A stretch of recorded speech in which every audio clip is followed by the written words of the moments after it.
Ada kisah nyata di Saudi teman-teman terjadi. Ini kisah nyata dinukil oleh seorang dokter bernama Muhammad. Beliau dosen di Ummul Qura dan beliau pernah berkata tentang kisah ini. Saya dengar ceramahnya dan saya nukil kepada Bapak Ibu sekalian.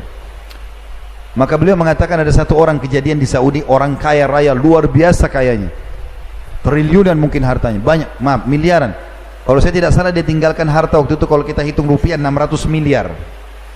Dia meninggal, tapi tidak ada istri, nggak ada anak. Saking cintanya sama harta, nggak mau takut istrinya nanti ambil hartanya pun, nggak menikah. Dia meninggal tiba-tiba, subhanallah, tinggalkan sekian banyak hotel, banyak peninggalan harta. Dan tidak ada kerabatnya, dicari tahu, nggak ada kerabatnya. Untuk dia meninggal, nggak ada yang urus jenazahnya. Pemerintah yang ambil urus jenazahnya sampai dimakamkan, cari tahu mana keluarganya ini. Sampai pengadilan agama di Saudi mengambil alih hartanya itu, disimpan dulu. Telusuri, mana keluarganya ini. Sampai ditemukan ada 3 orang yang mungkin bisa kena ahli warisnya, karena orang-orang dekatnya nggak ada, saudaranya sudah nggak ada, orang tuanya nggak ada semua. Yang jauh ada sepupu-sepupu jauhnya. Dapat 3 orang ini, panggil di pengadilan. 3 ini kebetulan orang susah.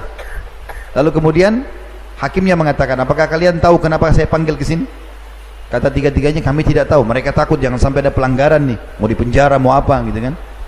Lalu kata hakimnya, apakah kalian tahu si fulan? Disebut namanya si mayit ini. Mereka bilang, iya, ada hubungan kerabat dengan kami.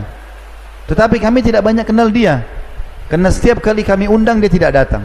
Kami pun tidak pernah diundang ke rumahnya, kami tidak tahu. Kata hakimnya, dia baru saja meninggal dan dia meninggalkan harta yang cukup banyak. Harta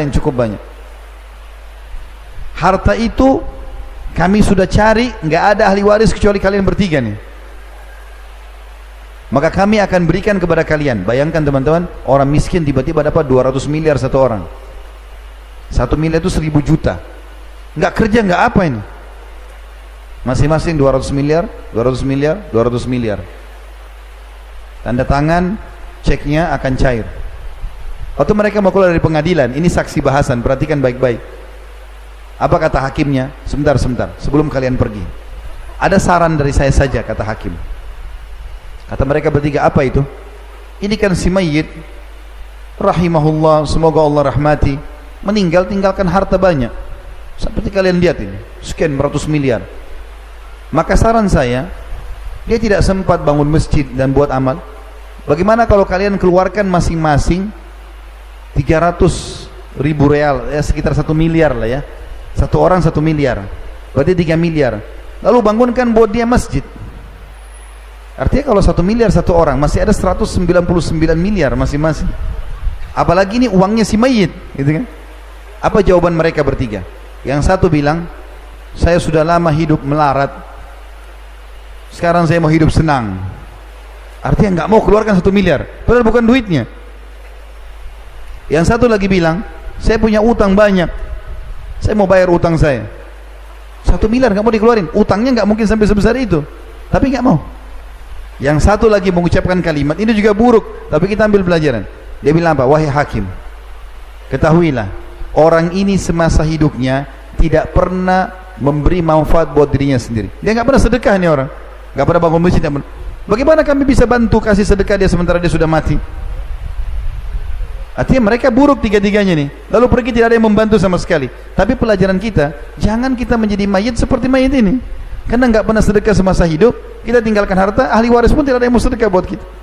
Kalau kita saja nggak mau bangun masjid, apalagi ahli waris, lebih jauh lagi. Kita hanya dikenang hari pertama, hari kedua mati. Sebulan, setahun, lama-lama sudah nggak ada lagi dikenang. 10 tahun sekali baru dikenang mungkin. Maka yang tertinggal adalah amal yang kita lakukan. Makanya teman-teman sekalian, sebuah hal yang sangat mulia, kaum salafus salih ya, itu selalu bersedekah. Dikatakan bahwasanya Abdullah bin Umar radhiyallahu anhuma setiap hari bersedekah walaupun hanya dengan sebutir bawang. Ada sebuah kisah unik dari Aisyah radhiyallahu anha ummul mukminin. Satu waktu beliau pernah berpuasa, lagi berpuasa. Kemudian sudah mau menjelang buka puasa. Berapa saat lagi azan maghrib. Dia tanya pembantunya di rumah, ada makanan enggak? Kata pembantunya, tinggal roti ini, ada roti 1. Dan biasanya kalau orang lagi tidak punya makanan apa-apa, kalau ada ada harta biasanya pakai roti sama madu. Ini nggak ada, maka rotinya cuma dicelup di minyak saja supaya ada rasanya. Cuma ini ya Ummul Mukminin, roti ini sama minyak. Kata Aisyah radhiyallahu anha, tidak apa-apa, siapin untuk buka puasa. Menjelang berapa saat mau buka puasa nih, bayangkan tidak ada makanan, tidak ada apa-apa di rumah. Lalu kemudian ada orang ketuk-ketuk pintu rumah Aisyah radhiyallahu anha. Diketuk-ketuk. Setelah ketuk teman-teman sekalian, dibuka oleh pembantunya Aisyah. Banyak orang miskin minta makanan. Maka kemudian pembantu ini bilang, Ummul Mukminin, ada orang miskin minta. Kata Aisyah, kasih roti itu.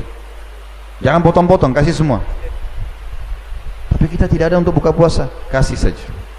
Gak usah khawatir. Dengan zat yang tidak akan pernah mati selamanya, Allah SWT. Kasih aja. Dikasih sama pembantu tersebut.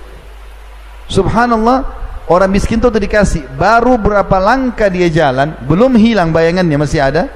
Ada satu masyarakat Madinah ngirim ke rumah Aisyah, karena tahu Aisyah puasa, 1 ekor kambing pakai za'faran, wangi-wangian, roti gandum, nampan besar, bisa 20 orang makan.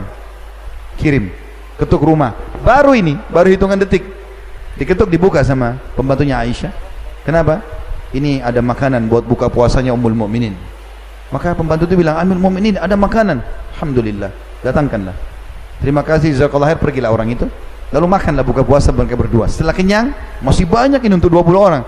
Kata Aisyah sambil senyum, lihatlah, sesungguhnya kambing ini lebih baik daripada rotimu tadi. Allah akan balas teman-teman sekalian. Tak usah khawatir. Bahkan Allah SWT mengatakan dalam Al-Quran, A'udzubillahi minasyaitonirrajim, Man ja'a bil hasanati falahu asyru amthaliha. Siapa yang melakukan satu perbuatan baik, maka pasti Allah akan balas dengan 10 kali lipat, minimal itu, minimal.